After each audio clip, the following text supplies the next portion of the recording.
Hey, Vibe 609. We have a special guest today.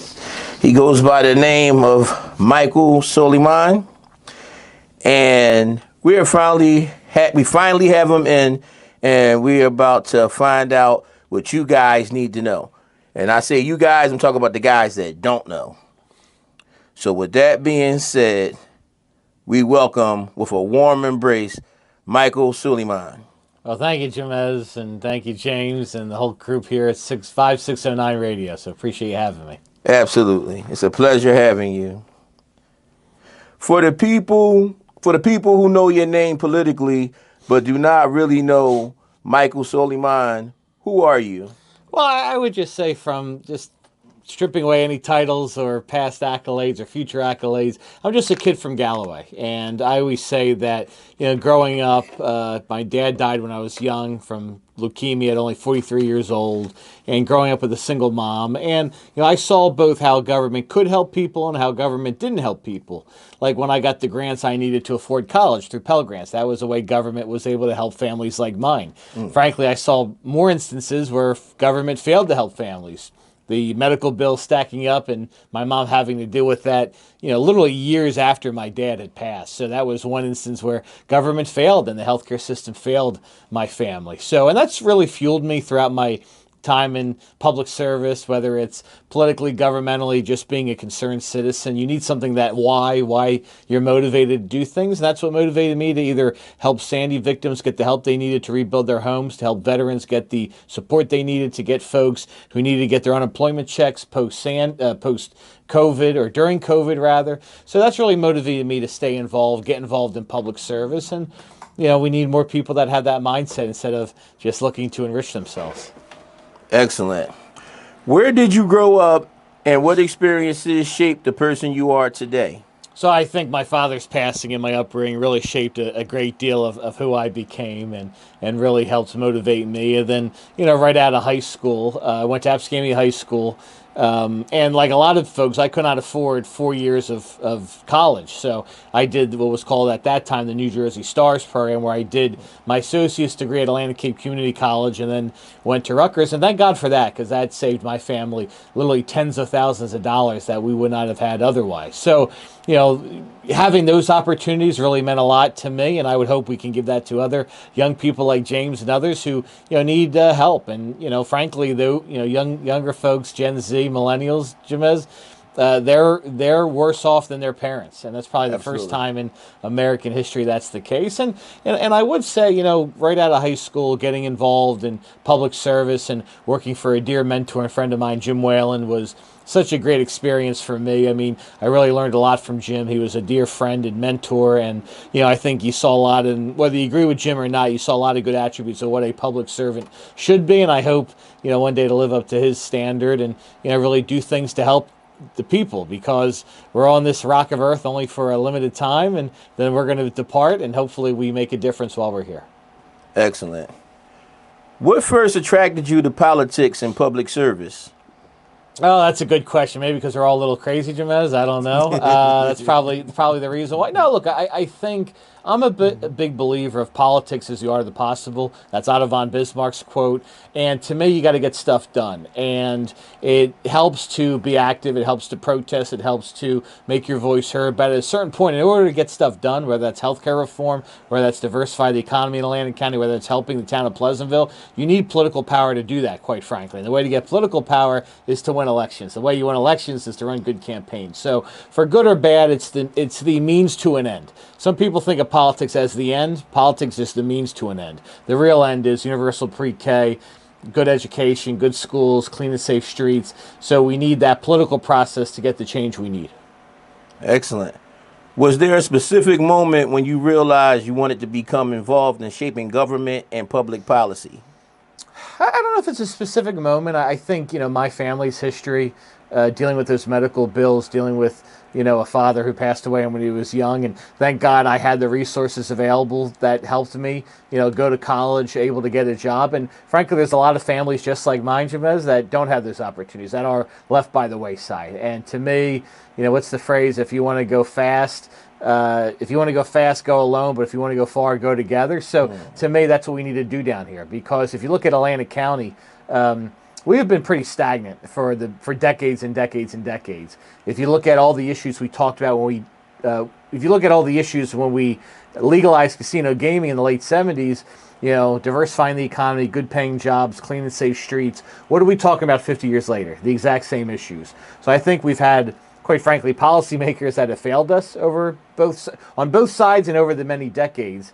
And I think we're a dead end economically, quite frankly. We've made very little progress in diversifying our economy. A lot of the issues that we deal with on the mainland, and whether it's Pleasantville here, whether I live in Galloway, are the same issues we've dealt with.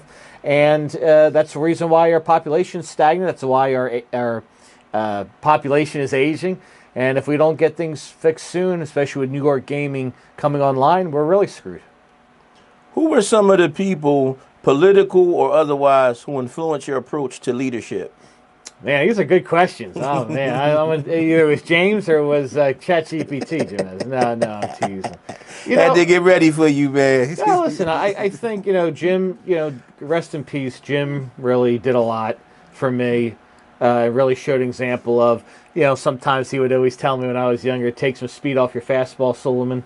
And I think that was a good lesson to learn. And I got involved in public service very young, Jamez. I mean, not as young as James here, but, I got, right out of 18, right out of high school, I was involved. I became a party official, when I was 20. I think I was a club president or a municipal chair at the age of 20. Oh, wow. I was elected county Democratic chairman when I was 6 weeks before my 26th birthday. And even now, having just left that role, I left that role about a month before my 36th birthday. So even though I have Benjamin Button disease, I always look much older than I am. I would still be probably one of the youngest, certainly potentially elected folks in South Jersey by far.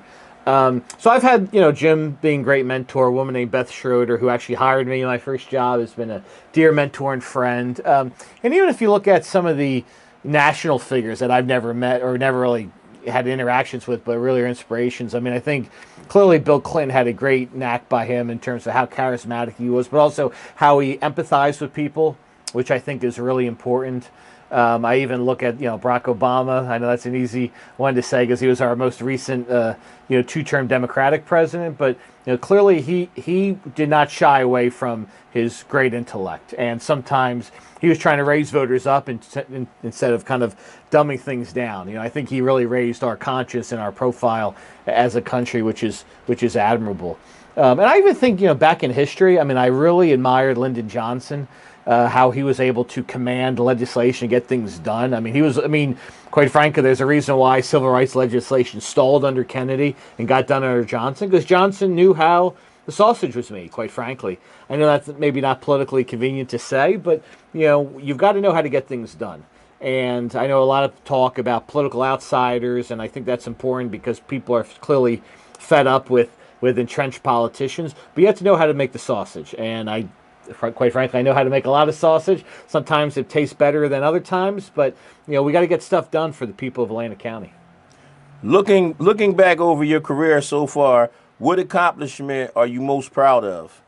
So I think politically, undoing 20 years of racial gerrymandering was a big deal for me. For decades, Atlantic City and Pleasantville were in the same county commissioner district, aka the same freeholder district.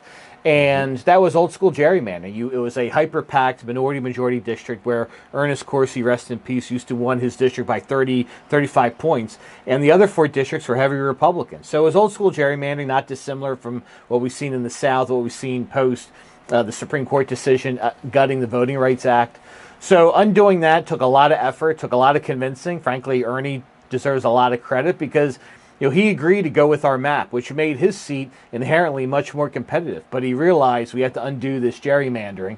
And it was tough to sell it, frankly, to him and to other leaders in our county because there was a concern that you would lose minority representation on the commissioner board. I was totally cognizant of that. My job was to convince everybody, hey, ladies and gentlemen, I understand the concern, but quite frankly, we have an opportunity to grow minority representation on the board. And I think in 2024 we saw that, where we almost picked off this new Pleasantville-based district. Ernie still won his race by I think like 11 points a couple of years ago. Reverend Days, who I spent a lot of time campaigning for and really did a lot for his campaign, he won his race by 20 points last year. So I think it showed our math worked, and I think it showed that I think historically, especially in Atlantic County, to be honest with you, communities of color had a right to be at times skeptical of the Democratic Party. I think really going to bat for Ernie and for our friends in the minority community, I think I got rid of, or I think I really helped to assuage that, hesitation or that lack of trust, frankly. I think we really became a much stronger party from then. I think Ernie and I personally became pretty close after that, and I'm really, really proud of that one. We recently saw you at the Pleasantville waterfront with local officials and community representatives discussing its potential. What did you see when you looked at the property? Jamez, if you came from a rocket ship down here, you're a Martian, and you had no idea, maybe you're human on another galaxy, you just came here, you had no idea. You would look at this beautiful bayfront property, probably don't even know what town it is, just say, look at this, and say, hey, why aren't there restaurants, bars, more people here, why aren't there more boat slips, that sort of thing. And then you go to a town like Summers Point, which has all of that and is a vibrant community, and it's like, well, why isn't that here in Pleasantville? It just doesn't make any sense. I truthfully, I don't care who develops Lakes Bay. I know there's a lot of controversy about this guy Scarborough or this firm Scarborough that hasn't really done much over the many years. But I don't care who does it. To me, why aren't you taking advantage of this beautiful bayfront property that you have? The park is a good first step, but frankly, we need a lot more there. No reason why you can't have more boat slips. No reason why you can't have a nice restaurant there. I'm not a boater, but how about I want to go and meet you and your son for a drink or a burger down by the bay? It just doesn't make a whole lot of sense. And right. I'm a big believer, can we take some of these tax credits that have done wonders at the Camden waterfront, that have done wonders at Asbury Park, and bring them to Pleasantville? Because I think, as I said in our remarks, our last visit, Jamez, yes. Pleasantville, unfortunately, is perceived, and I think in many times unfairly perceived, as the redheaded stepchild of Atlantic City. When we look at moving social services outside of Atlantic City, like John Brooks, the first thought is, well, just put it in Pleasantville. Well, why are we assuming it has to be in Pleasantville? Why are we assuming that everything moving out of AC has to be in Pleasantville? Pleasantville needs to be a strong community in and of itself, both governmentally and politically. I think one of the problems, quite frankly, Pleasantville has is Pleasantville really doesn't come out to vote. Turnout has always been pretty historically low compared to neighboring communities, and we've got to fix that. And look, we all take blame for that. I was chairman for 10 years, so I'm not passing the buck either. We've got to work on that long term because, if Pleasantville doesn't exert its influence and power, quite frankly, then it's going to be bossed around. And it shouldn't be. Pleasantville is a vibrant community. We've got to help it. We've got to attract businesses here. Frankly, we've got to work on your tax rate. It's got one of the higher effective tax rates in the county, which, quite frankly, is an issue. But can we either A, tackle that, lower that, or B, can we at least provide you all with some more services that make it worthwhile for your tax bill? And I think one of the ways to do that is Lakes Bay development, where you've got a vibrant bayfront property that residents can use and enjoy. What could Pleasantville put at the waterfront that would make somebody from Philadelphia, North Jersey, New York, Delaware, or elsewhere in South Jersey say, I want to go to Pleasantville? Well, I think, look, boat slips and restaurants are always easy. People like to have a bite and have a drink. That's an easy one. People like boats, too. And I think given the unique nature of Pleasantville, given how diverse it is, I mean, a lot of American fare in Summers Point, but you've got such a vibrant Latino community here in Pleasantville, a lot of great Latino restaurants. That would be a great fit for it, a lot of good soul food places. So I think there could be a unique character to Pleasantville's bayfront that's different from Summers Point, that's different from, the Creek and Absecon, and different from Atlantic City, quite frankly. I think Pleasantville needs to embrace its own identity. Again, not just be a little brother or sister to Atlantic City. Pleasantville needs to be strong in and of itself, and we got to work with everybody here, where the mayor, the city council, community leaders, media like yourself, and local journalists. I think Pleasantville's got a hell of a lot of potential. We've got to kind of grow that potential and help it, and I think it's long overdue. Development can sometimes benefit investors without benefiting existing residents. How do you make sure Pleasantville residents benefit economically from whatever is developed there? So I think a couple things. One, that unfortunately, I think with that maybe missed the boat on is I'm a big believer of reverter clauses on public land. So if you sell public land, and look, the public sector should not hoard onto land, right? Right. Excuse me. Creta in Atlantic City has like 200 parcels. Get rid of some of those. But you should have a reverter clause on there so it deters land speculation.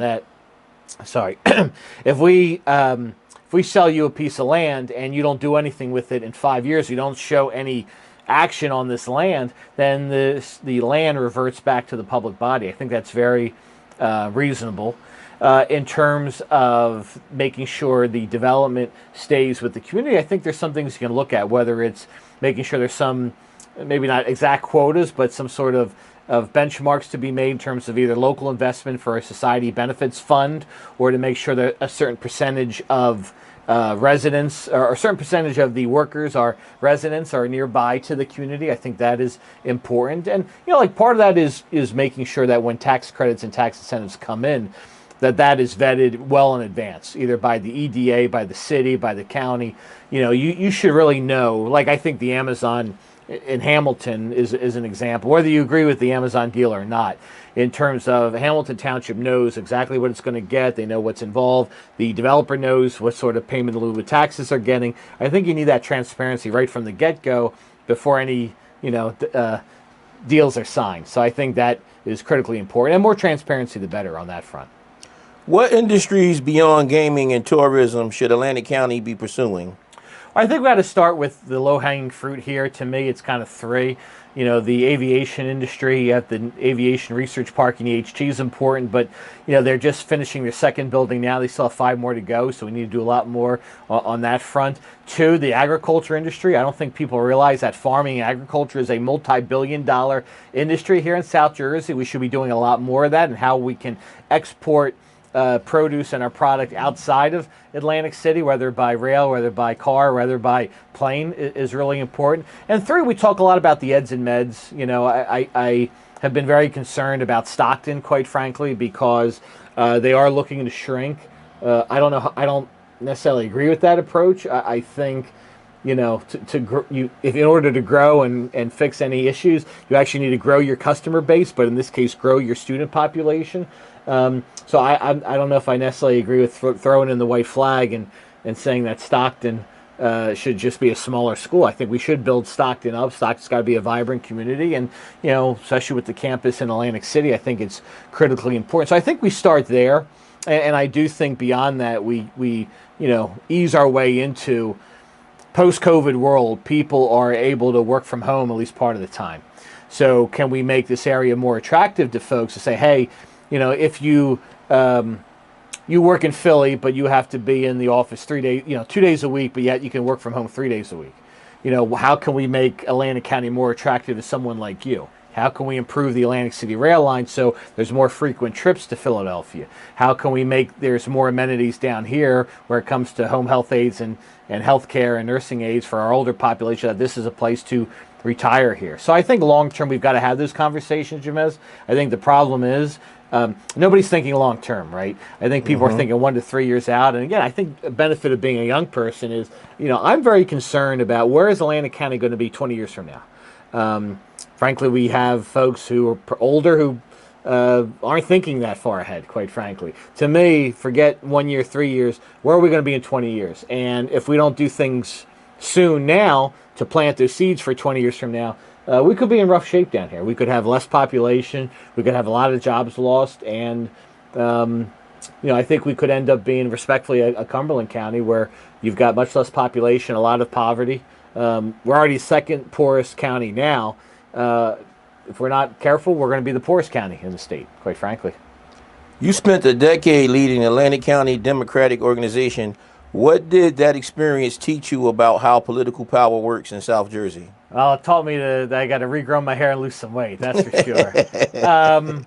I think it goes back. I think it taught me a few things. I think, one, relationships matter. Easy thing to say, but interpersonal relationships really matter. One-on-one, talking on the phone or in person, folks. Especially now with more on TikTok, more on social media, more on texting. I know that's the way people are going, but to me, it actually makes the interpersonal stuff mean even more. So those relationships are important, especially when it comes to reputation and building a reputation. It takes years to cultivate and seconds to destroy. So that's important, especially for me, where I think one of the things I'm proud of is I got folks to see me the person, because when you're the chairman, you're easy fodder, right? You're easy to criticize. You're an easy foil. If something doesn't go wrong, it's the chairman's fault, this, that, and the other. And I think doing interviews like this over the years, getting to know people, this thing of, Mike's just some establishment crook, party chair jerk, and that's not the case. I'm a kid from Galloway who loves Atlantic County and wants to make it better. So breaking down some of those preconceived notions was important, because we're a Big Ten party, Jamez. We've got progressives, moderates, and liberals. And balancing all three, and by the way, racial, ethnic, and geographic diversity all across Atlantic County is not easy, because your message as a party needs to resonate with a single mom in Venice Park, with an older couple in Pomona, with early 40s couple in Linwood trying to grow their family and have kids, with a retiree in Summers Point, with a Latino couple in Pleasantville who just came to this country a couple years ago and are newly naturalized citizens. So your message has to resonate across all those folks, and that's not very easy. And especially conflict resolution, trying to put fires out is important, because I think that's how you get legislation done, right? I hate to break it to everybody, Democrats fight, and oftentimes, and still does, frankly, falls on me to put those issues to bed. And I think a lot of times we're successful. Truthfully, other times we're not. But that's how you work with people. Politics, Jamez, is a people business. There's way too many politicians that either don't know how to work with people, frankly, aren't friendly, or don't care to work with people. And you're on the wrong line of business, because that's not how you get stuff done and how you make people's lives better. Absolutely. What do people misunderstand about What do people misunderstand about the relationship between local government, county government, and state government? It's not as coordinated as you think it is, or as it should be, quite frankly. I think especially in Atlantic City, this is apparent. Regardless of what you think about Camden City and folks there, one side or the other, there is a synergy between state, county, and city government in Camden. That's why they've gotten, quite frankly, a disproportionate amount of tax credits. That's why they've seen growth of their waterfront. That's why they've really made strides on improving the education system out there. You don't have that in Atlantic City, quite frankly. I would argue you haven't had that for quite a while. Now you'd say, hey, Mike, we've got a state takeover. How is that the case? Well, if you look at the history of the last few years, where Atlantic City and Atlantic County haven't gotten the number of tax credits and economic support we should be getting, the number of grants we should be getting, the infrastructure money that we should be getting. And you look at just the politics of it, you have all the leaders fighting with each other, right? I mean, for a while you had Palestina and Small fighting with each other, and Denny Levinson and Palestina fighting with each other. Then you had Norcross fighting with Palestina. Then you had Small fighting with members of city council. So you've had everybody fighting with everybody. And that didn't help things, right? Not saying everybody has to get along. Not saying you don't even. I mean, you're still political adversaries, right? Republicans, Democrats. That's fine.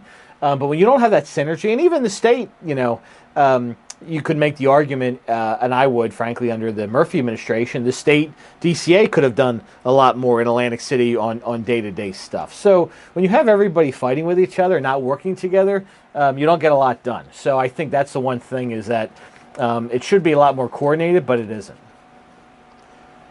What makes South Jersey politically different from North Jersey? We have a chip on our shoulder. We are a rambunctious bunch. I think we have that because we don't get enough resources versus the state, versus the central and northern parts of our state. I'll give you an example, Jamez, which is why I think we really need stronger leadership in Trenton, and we don't, quite frankly, have it right now, at least in the 2nd legislative district. Monmouth County is getting up to $400 million in tax credits for Netflix to redevelop Fort Monmouth, to make a big movie studio. And I'm happy for my friends in Monmouth County. I have friends up there, and good for them. It's good for their economy. But why don't we get a fraction of that here? how is one county getting $400 million for Netflix, a multi-billion-dollar corporation which just raised, I think last year just raised their fees for their service? Do they need $400 million in tax credits? Why can't we get $5 million in tax credits for Lakes Bay and Pleasantville? Why can't we get money much sooner for the Atlantic Avenue paving in Atlantic City? Why can't we get it for the Research Park in Egg Harbor Township, or where I live in Galloway, to help Stockton and the neighboring areas to support the Eds and Meds corridor right on Jimmy Leeds Road? To me, that's leadership. To me, that's knowing how to get stuff done. And the lack of that support we've gotten down here is a reason why we suffered for many years and haven't gotten our fair share because, folks down here aren't bringing home the bacon. How do you balance party loyalty with situations where you may disagree with someone from your own party? Yeah, look, I think you got to be upfront with disagreements. I think being coy or trying to ride the fence doesn't always work, quite frankly. I think you just got to be honest with people and say, this is where I stand. I think as chairman, and, look, we were obviously very successful in my 10 years as chairman. Fundraising grew, volunteerism grew, membership grew. We became a viable alternative to Republicans in Atlantic County, so I'm very proud of our record. But we had disagreements all the time. There's candidates that I wasn't crazy about, but I supported anyway. But you just got to be honest with folks and tell people where you stand. I think people appreciate that. It's nothing personal. You just have to disagree with people in a respectful, and you have to disagree with people in a respectable way. I'll give you an example. I mean, a lot of folks in Atlantic City, for example, like this deal with Bader Field, this Deem Enterprises thing. I've been pretty out front and open and honest that I think it's a crazy deal. I think it's ridiculous. I don't think it's real. I think it's wasting everybody's time. But again, that's nothing personal against the mayor or the city council there. I just have a fundamental disagreement about that project, and we will part as friends and we agree to disagree. But you have to be honest with each other. We're all adults here.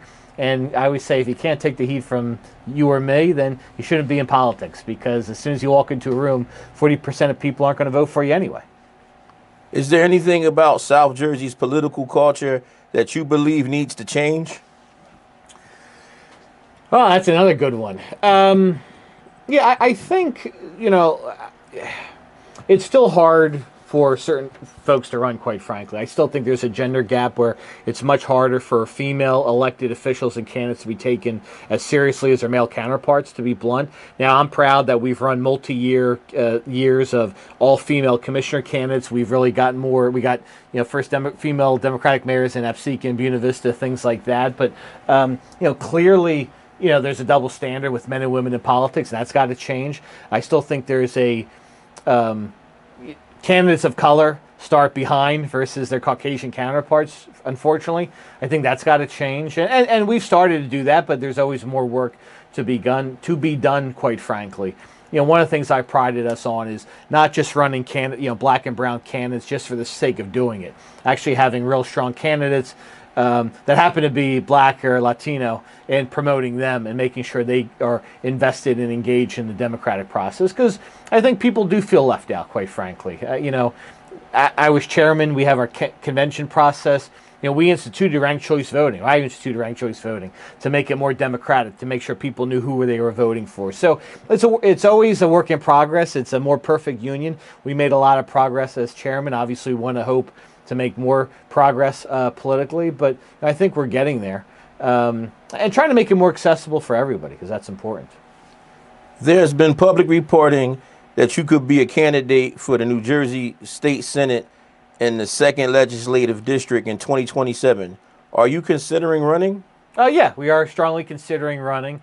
I hope to make a decision by the end of the year. And I think that goes back to our conversation earlier, Jamez, about being honest with people. I could play the coy game and say, oh, shucks, I don't know what I'm doing. And here, let me make these TikTok videos and do interviews with Vibe 609 Radio. No, look, I'm strongly considering it. It's no secret. I think you got to be honest with people. I think the reason why my social media reach, and I'm blessed that has really taken off, and I got, I think, 300,000 views in the past month or something crazy, is I am honest with people. I don't pull punches. I had a Republican post the other day. I never agree with Suleiman, but he's right about this one issue. So that makes me feel good. People want authenticity, Jim. Authenticity. Mm-hmm. And whether there's a lot of debate right now in our party of which direction we go, left, right, middle, that sort of thing.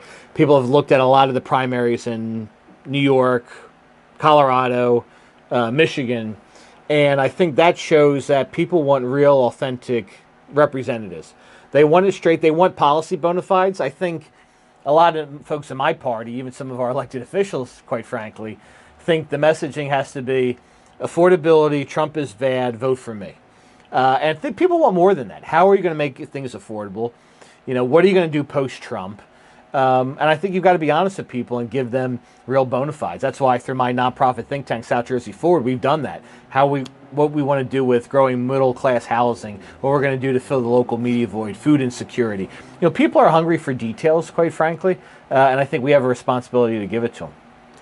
You have spent years recruiting, you have spent years recruiting candidates, supporting candidates, and helping people get elected. How different would it be for Michael Suleiman to be the person whose name is on the ballot? It'll be unique. I would hope not much would change in terms of my personality. I think with me, I like to say what you see is what you get, and even with some, political adversaries, try to live your life by the phrase, if I'm going to say something about you, I will say something to you. So you don't have to guess where I stand. And if I have an issue with somebody, I'll say it to your face. And, not trying to be confrontational, but just, being real, being straight up with everybody, right? And I think we want to convey, look, I want to get stuff done. If I felt others would be able to get stuff done, even in my party, I would take a step back, but I want to get stuff done because I look at if we decide to take the plunge against Senate, it'll be a 4-year term. Politics is fleeting. It would really be a mandate for me of, okay, how much can I get done in 4 years? How much can I get pregnant, so to speak, in 4 years, where even if I'm, put to pasture 4 years later, can those projects still continue? That we can get a Lake Spade development started. And even if I get hit by a bus, at least it'll continue. That's where I'm looking at it, because I want to get stuff done. People want to make money off engineering contracts. People want to go on podcasts. People want to just do, handing out proclamations and doing ribbon cuttings, doing press conferences and community walks. Jamez, that's easy. Mm-hmm. Anybody can do that. James can do that. 13 years old. Like anybody can do that stuff. Getting your hands dirty and improving our education system, making healthcare reform happen, fixing our state pension system, and making sure that becomes soluble over the next few years. That stuff's hard. That stuff's really hard. It's not as sexy, but it's incredibly important to growing our economy down here and fixing this area, which we sorely need to do because we relied on the hope was casinos were going to do that over the past 50 years. And I think 50 years later, it's obvious they haven't done that. Right. So how do we, fix this area economically? Where would a Senator Suleiman differ from Senator Palestina? Oh, good. Well, a whole lot of things. I mean, again, I'm still, strongly considering it. So not a declared candidate yet. But for one thing, he's pro-Trump. I'll say that again. For one thing, he's pro-Trump and anti-choice, and I am pro-choice and anti-Trump. So I think that's an easy start there. And I think and one, I'm not a multimillionaire, so that's another difference between me and Vince. I drive a 2015 Honda Civic. It's right outside the studio, so you can verify that. I think, Vince has been much more concerned about fights and fighting with Denny Levinson, George Norcross, Marty Small, the fish heads thing, insurance contracts, a whole lot of stuff that, quite frankly, doesn't matter. That doesn't make a mortgage payment, doesn't make a rent payment, doesn't create one job down here, doesn't fill one pothole. And to me, it just mismatched priorities, quite frankly. When you vote against a budget like he did this past summer that, got us out to a path towards fiscal responsibility in the state that provided a lot of money for a lot of good infrastructure projects here in Atlantic County, and you vote against that, that's not good. But at the same time, when you were in bed with Governor Murphy, you voted for all these bloated Murphy budgets, quite frankly. So, are you in it for the right reasons? And can you be effective? Quite frankly, Vince is not an effective senator. He hasn't been able to get a lot of he was not even able to get $2 million restored for Stockton. And here's this all shucks Mr. Bipartisan sort of thing. Couldn't even get that done. But yet he spent time having fundraisers with Donald Trump Jr., hanging out with Trump's officials in Bedminster and all that sort of stuff. So, he hasn't been an effective moderate. He's been an ineffective MAGA Republican. You began your career working for the late Senator Jim Wellen. What did he teach you about representing Atlantic County? Well, Whalen was very passionate about his three rules: show up, be nice. It was show up, be nice to people, and do your job. And those are words to live by. And I think the show up is really important. You've got to show up, even if you don't feel like it, even if you don't want to. Taking meetings with folks that you may have a disagreement with, and doing your job is important. And he always say, don't do the other guy's job or woman's job, do your job. And I think that's important because like if you're a senator, you're not going to be. Your job is to help local officials, county officials, administer day-to-day things. My job, if I were to run and get elected, my job is not to be the mayor of Pleasantville or the council president of Pleasantville. Those officials and the BA need to run the day-to-day operations. I want to help foster an environment that Lakes Bay can be developed. I want to foster a climate where we can get more commercial ratables here on Main Street. But the day-to-day is not up to me. My job is to bring the money and the resources and the tools for those officials to empower them. Now, if the people in Pleasantville don't like the job that those folks are doing, it's their job to vote those people out and get new people in there. If they don't like the job I'm doing, you vote me out and get somebody else in there. But it's really kind of to help quarterback and provide a vision for Atlantic County, for this area. We have 23 unique municipalities in Atlantic County. I think all 23 need their own tender loving care and need their own support, and they have their own issues, quite frankly. Truthfully, I think Atlantic City is the great economic driver and engine in Atlantic County. There's no doubt about it. But quite frankly, there's 22 other towns as well.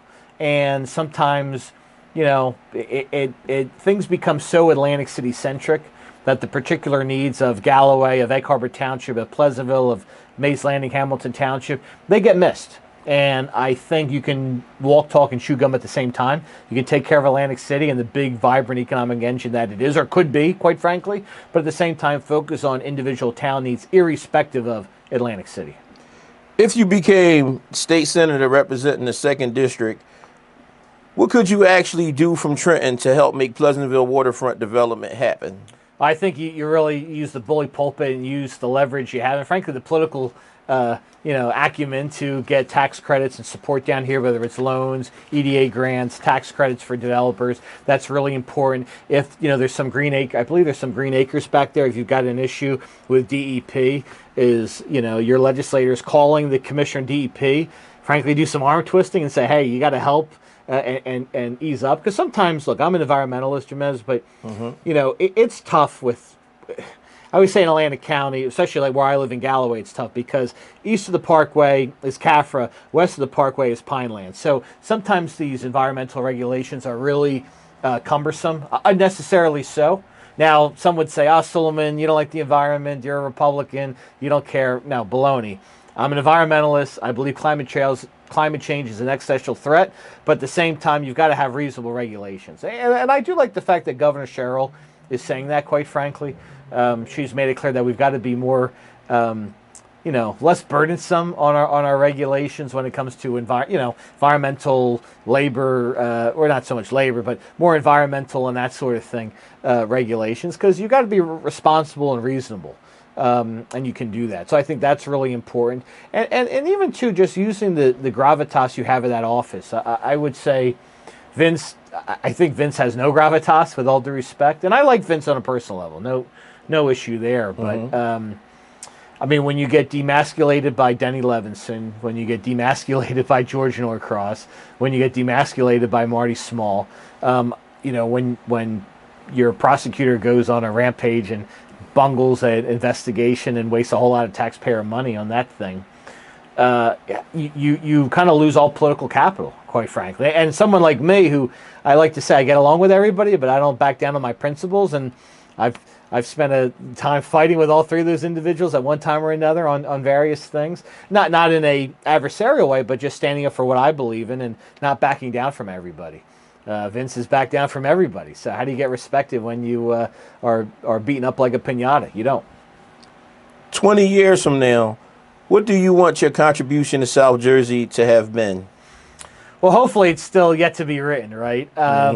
No, I like to think someone who looked out for the little guy and the little girl, someone who grew the economy here in Atlantic County and helped pay for a better way of life here in Atlantic County, that we're not just this dead end stuck on casinos, that we actually diversified our economy after 20 years of talk, which we've had seen the past 20 years. I think someone who stood up certainly for civil rights and social justice, whether it's undoing racial gerrymandering, whether it's promoting more women and candidates of color into office, just righting inequities. You know, my father was an immigrant from Lebanon, came here when he was 16, didn't speak a word of English, and, you know, I remember hearing stories from, you know, he was passed, you know, died when I was 12, but hearing from aunts and uncles and other family that the xenophobia he faced because here was an Arab kid who didn't speak any English, and you know, he grew up in the Princeton area and you know, Hopewell area, and you would think that would be a more forward-thinking, progressive area, and he faced a lot of xenophobia and not so nice things. And you could only imagine there are pockets of Atlantic County, unfortunately, where it's South Jersey as a whole. Where that's even more exemplified, where you have ICE coming and rounding people up. You have a lot of xenophobia. We had a politician. Not to cut you off, they actually arrested a couple guys right here on Main Street at the corner today. Well, but my feeling, you know, what's crazy, Jamez, is it's, you know, there's a lot of energy on these poor folks who need a pathway to citizenship, but yet Absolutely. I can't go to Walmart and buy stuff without it being locked up. So there's real crime and bad guys to go after. I think staking out the Absecon Home Depot is not going after crime.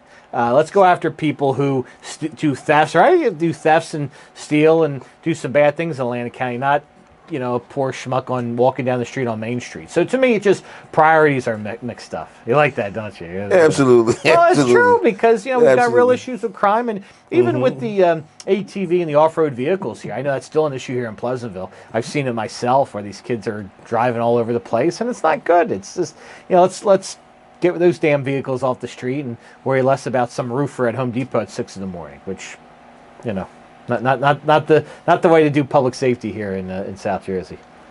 Who is Michael Suleiman when politics is taken out of the equation?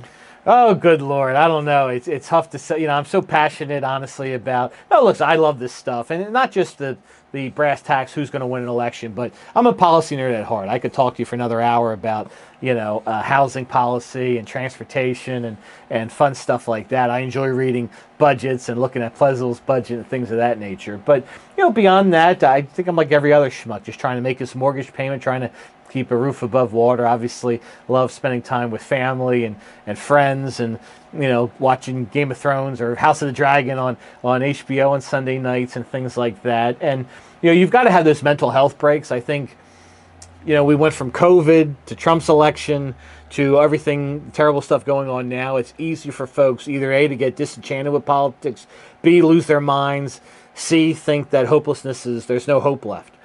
So those, you know, three easy things, right? So I think, you know, trying to reset everything and say, okay, we're going to get through these tough times. We're all human. We all bleed red. And, you know, frankly, lowering the temperature politically, because I think the good thing with state stuff and local stuff is there's no Republican or Democratic way to take out the trash, right? There's no Republican or Democratic way to fill up potholes. So I think it makes things a little easier. Obviously, we have our values, and I'm very much against Trump and everything he stands for, quite frankly. But can you work with some Republicans to repave a road, to fix Main Street like they're doing now? That stuff, I think, could maybe bring us together because it's not as hyper partisan political, and I hope that's something we can contribute to as a, you know, as a party and as a human being here in Atlantic County. Is there something important about your story, Pleasantville, South Jersey, or your political future that I have not asked you about, but you think needs to be said? Yeah, I think, you know, everybody likes to put everybody else in a box. Are they a progressive, moderate, liberal? Are they a Republican, Democrat? Are they establishment? Are they progressive? Are they, you know, all that sort of stuff? And I think looking beyond the boxes and analyzing and judging people by who they are and how they treat you. I think that's one of the things that I really try to make an effort on my videos I post on social media, interviews like this, my TikToks, is getting to know Mike Suleiman, the person. Not whether you see him as, okay, he's Mike Suleiman, South Jersey Forward founder, Mike Suleiman, former Democratic chairman, Mike Suleiman, public servant. or even detractors, Mike Suleiman the schmuck, or if you ask Vince Palestine, Mike Suleiman the crook, or whatever the hell they're going to say about me, is judge people by who they are and their track record and what they're saying about the future. Elections are about the future. Yes, you have to look at past practice, and that's a prediction for future practice. But are people talking about the issues you care about? Are people giving you an insight? Are people giving you specifics and bona fides? And again, given my life story, growing up with a single mom, dealing with the things we had to deal with as a kid, dealing with, trying to make ends meet, working right out of high school for a whopping 20 grand a year, trying to pay the bills then. I think it gives people a sense of what I am, my upbringing, and I'm always going to be for working class and middle class folks. I'm not a member of a country club. I don't drive a Cadillac or a Lincoln or a Porsche like our other legislators do. I'm just an average guy like you and me, and I want to make things happen. I want to get things done here for the people of Atlantic County and South Jersey. Okay, I have a question. Why did you create South Jersey Forward?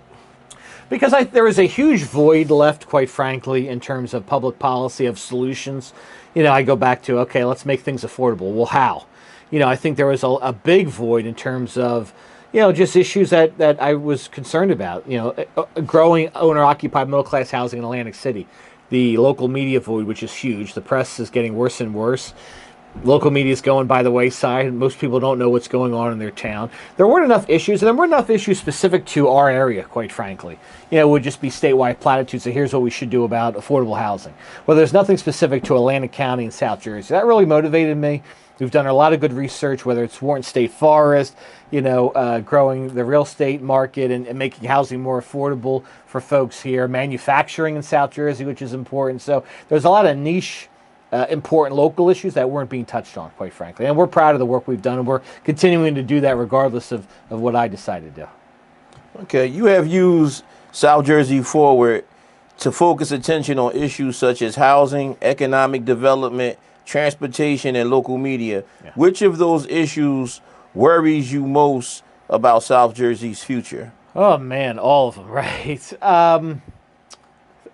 I would say this, the local media void thing is very scary because the void is being filled in by social media. Now you're going to say, well, Suleiman, you have a TikTok following and all that, so you're contributing to it. And hey, listen, fair point there, right? I think our views are based on fact and real things, but I understand that is a natural criticism. But the fact that disinformation can spread so fast, so quick to so many is frightening. We saw that obviously in the 2016 election with the Russia collusion stuff. Mm-hmm. But even now, just some of the rumors that go out, or even the perception of we could build up a community, and the perception as well it's a bad community or this, that, and the other, and things that are inherently untrue just spread like wildfire. So that concerns me. Because even though we're reading a lot more on social media as a society, we're not reading newspapers and news blogs and things like that anymore. So that has a lot of potential to do a lot of bad things for anybody, even a candidate. I mean, a rumor could start about me, and by the time I have a chance to defend myself, it could be all over, and people are calling me to go pound sand, right? So that's scary that, I go back to earlier. Reputation takes years to build and a second to destroy, and sometimes that happens to folks unfairly, and that's not right, and that's not good either. Is South Jersey Forward about developing public policy, building a political movement, or both? Look, I think public policy is the first focus, so on and so forth. If our work empowers folks to get involved or be more of a microphone for people and making them more engaged in the small d democratic process, I think that's a good thing. But it's about good public policy. My hope is the things we advocated for one day will get enacted, and you already see some of the local media stuff and the reforms that have happened in Trenton get enacted into good public policy and legislation. So that's ultimately the goal. We just don't want a report to sit on a shelf or a roundtable to sit on YouTube and collect dust. We want actionable action items, easy for me to say, to go forward and get implemented. Okay. My last question is, if you eventually become a candidate, how would you keep South Jersey Forward's advocacy work separate from a political campaign? Yeah, we would make sure that's the case, quite frankly. I think, look, I think the things that we advocate for in South Jersey Forward, I happen to believe in, but we would do everything above board, make sure that those good public policy initiatives continue and that effort is separate. And, even that's, look, truthfully, I was obviously 10 years as chairman. It's time to, regrow the hair and lose some weight. But even with a recognition, quite frankly, that, I had to keep chairman life separate and potential future aspirations separate as well. So we want to do everything above board by the book, because I think there's a natural distrust of, you see members of Congress trading stocks, you see some of our representatives having engineering contracts and things of that nature. There's a perception of, are people using it to enrich themselves? And we don't want to do that, right? I mean, again, I drive a 2015 Honda Civic. If I were to win, I'd have to get a new job, quite frankly. So that would be that would obviously be an issue for me. But I'm willing to take those risks because I want to get stuff done. We can figure out, employment and stuff later. We want to get in office, get stuff done, and make a difference in people's lives. Okay, I appreciate you. Jamez, thanks, man. This is fun. We'll do it again. Absolutely. I appreciate it. You guys, if you came in late, you just heard from Michael Suleiman. We went over the Pleasantville waterfront, South Jersey leadership, and potential 2027 state Senate run. He answered the questions, and typically I don't ask that many questions, so it might have been a little bit off guard. And he was prepared and ready, and that to me lets me know he's ready to take on what's in front of him. I appreciate, and no notes either. No notes. He was I don't do notes. I don't do notes. It's a cop out. You go to these candidate forms, they all have binders. I'm like, that's cheating. No, if you don't know what up here, you shouldn't be in office. Absolutely. My saying always end with is, I am you, you are me, we are everything. Amen to that. Thank you for coming, and we welcome you back anytime. Thanks for having me. Yes, sir.